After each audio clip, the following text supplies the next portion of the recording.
humanidad contra su mundo. La relación que tiene la humanidad con su mundo ha sufrido un cambio bastante drástico desde que los primeros hombres y mujeres experimentaron su primer amanecer. Desde la época donde solo era cazador y errante, han pasado un poco más de 20.000 años. Un poco más reciente, alrededor de hace 10.000, los humanos empezaron la transformación de su conexión con la naturaleza.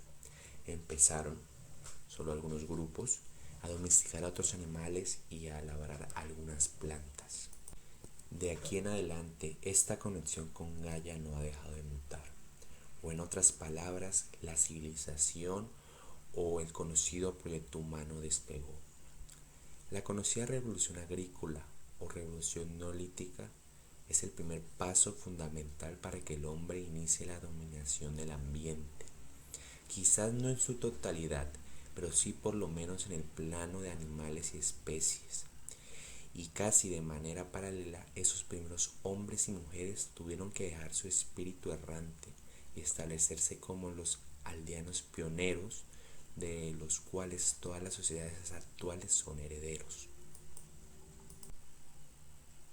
Como lo explican el arqueólogo David Lewis Williams y el filósofo David Pearce, la agricultura es la base de la totalidad de civilizaciones, desde los primeros pueblos sedentarios hasta el capitalismo moderno.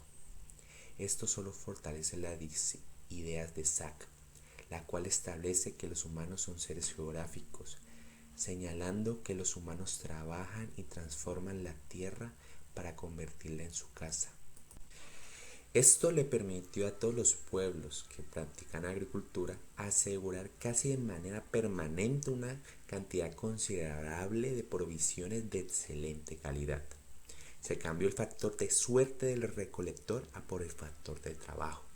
Esto, por otro lado, permitió la especialización de las tareas, generando la técnica, la cual no ha dejado su constante deseo de llegar a la perfección. Mientras que se mejoraban las técnicas para la agricultura, menos manos eran necesarias para llevarla a cabo. Las ciudades empezaron a separarse del campo. Al nacer la civilización, también nació el desarrollo. El hombre empezó a transformarse y apropiarse de la tierra para mantener y desarrollar la sociedad por medio de la agricultura. De este modo, afloraron las clases sociales como resultado de la división de las tareas sociales que giraban en torno nuevamente a la agricultura. Luego surge la ganadería, lo cual permitió las primeras apropiaciones privadas. Con la introducción posterior del capital como un nuevo actor en todo nivel socioeconómico, dio pie a la conocida revolución agrícola de Occidente, con las maquinarias y las tecnologías que se inventaron desde el siglo XIV hasta el mediados del siglo XIX, posibilitaron la formación del mercado que dio como resultado final el capital industrial. Las razones y pasiones que el hombre tiene sobre el espacio y el territorio son confusas, debido a su doble naturaleza, la evolución social y el desarrollo natural. Por eso, su conexión con la madre Gaia debe verse como la consecuencia de las actividades y los procesos productivos del hombre, que al final son los cimientos de la riqueza y adelanto social del mismo. Sin embargo, gracias a la dependencia que tienen los humanos de la naturaleza para la obtención de lo necesario para mantener sus medios de vida, esto crea la inexorable conexión que tienen con los elementos bióticos y abióticos del sistema ecológico en el que vive. Pero a diferencia de los demás animales, su posición no es reactiva, sino que es profundamente activa. El significado que la humanidad tenía sobre la naturaleza se modificó en la nueva era tecnológica e industrial. Ahora, la madre Gaia solo es apenas la fuente de materia prima para la producción y la generación de capital.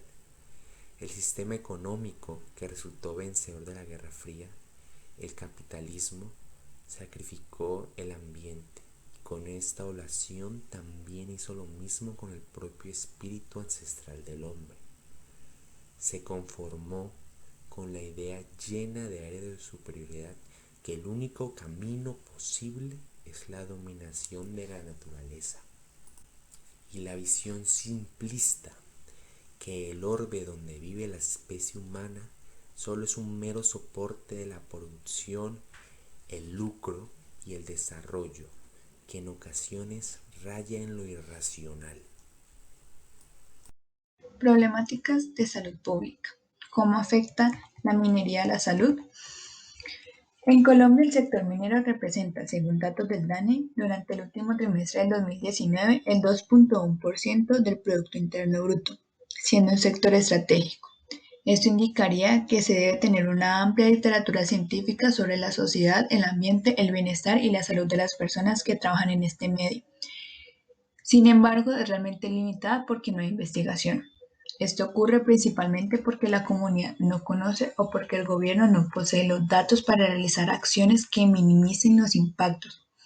Y si se encuentran, no hay una intención para disminuir estos impactos ambientales o en la salud de las personas. Es importante recordar que al momento de extraer los minerales existen diversos procesos, por lo tanto, las afectaciones son diferentes para cada lugar, pero se puede estar de acuerdo en que hay un abandono en estos epicentros mineros. En este caso puntual se hablará de la extracción del oro y del coltán, que están siendo extraídos de las entrañas de los farallones de Cali. Para la extracción del oro se utiliza el mercurio, un elemento altamente tóxico y económico que permite su extracción en cantidades bajas, pero siendo lo suficiente para la supervivencia de los mineros artesanales.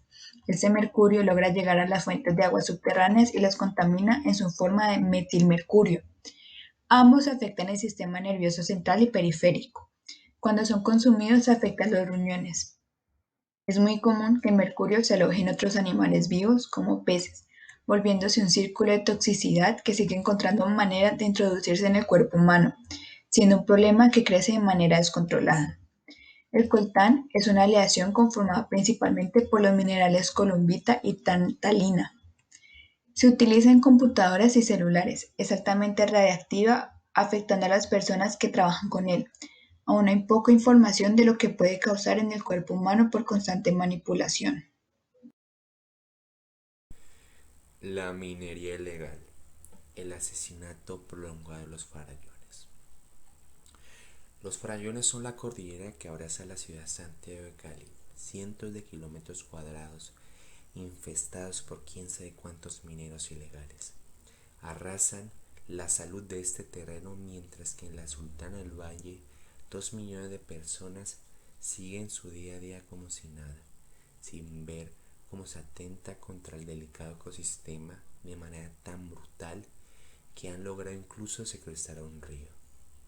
Tan violento es este fenómeno que se puede hablar de que esta es la peor tragedia ambiental de Cali.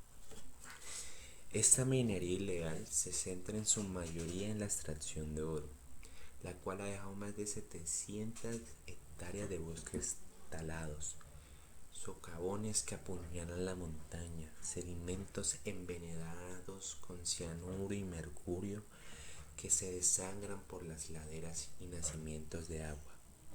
La niebla es testigo silencioso de cómo estas prácticas van dejando un daño ambiental en la reserva natural más importante del suroccidente colombiano. Esta minería ilegal se centra en su mayoría en la extracción de oro, la cual ha dejado más de 700 hectáreas de bosques talados, socavones que apuñalan la montaña, sedimentos envenenados con cianuro y mercurio que se desangran por las laderas y nacimientos de agua. La niebla es testigo silencioso de cómo estas prácticas van dejando un daño ambiental en la reserva natural más importante del suroccidente colombiano. Según varios reportajes, esta agonía empieza frente al puesto de salud de Peñas Blancas. Casi de manera irónica, este es el punto de partida que da paso sin restricciones a toda la maquinaria para la extracción del oro, sean motosierras, explosivos, plantas eléctricas, combustibles, productos químicos e incontables objetos más. Mientras el camino se pierde entre el sonido del agua y el canto de los pájaros, se van haciendo más evidentes las heridas que desgarran estas montañas. Si se sigue esta vereda, se encontrará el campamento de Zacarías. En su tiempo fue una mina enorme que fue desmantelada hace años, pero aún así se ven las cicatrices causadas por la tala de árboles. Muchas de estas minas clandestinas luego son utilizadas como base por el ejército y por parques nacionales. Se puede ver que en cada mina siguen un procedimiento parecido. En primer lugar, se busca triturar la piedra caliza. Luego es procesada con cianuro y mercurio hasta volverlos una pasta donde es fácil extraer hasta el último gramo de oro. El sedimento resultante se esparce por el suelo de la mina en una capa blanca que puede tener un grosor de hasta 5 centímetros. Pero el mayor daño en el ambiente son los enormes pozos improvisados que cavan y cubren con plástico, que utilizan como tanques de cianuro. Luego llegan las lluvias que hacen rebosar estos contenedores e inician su recorrido ladera abajo, envenenando aguas subterráneas. Gracias a todo esto, Parques Nacionales ha dado la advertencia de que no se debe beber agua directamente de las quebradas. Esto se confirmó gracias a varios análisis donde se encuentra que los niveles de mercurio superan 800.000 veces los valores máximos permitidos por el cuerpo humano. Además, tenemos que mencionar cómo los ríos son desangrados por la desviación que hacen por medio de mangueras para poder lavar el oro. Varias quebradas hoy son solo gotas comparadas con el caudal de antaño. Hace unos años esta situación se agravó tanto que el río Felidia, el cual es uno de los mayores contribuyentes del río Cali, fue desviado casi en su totalidad por la minería ilegal. Esto ocurrió en el sector del Socorro, para lavar oro en la cuenca del río Anchicaya.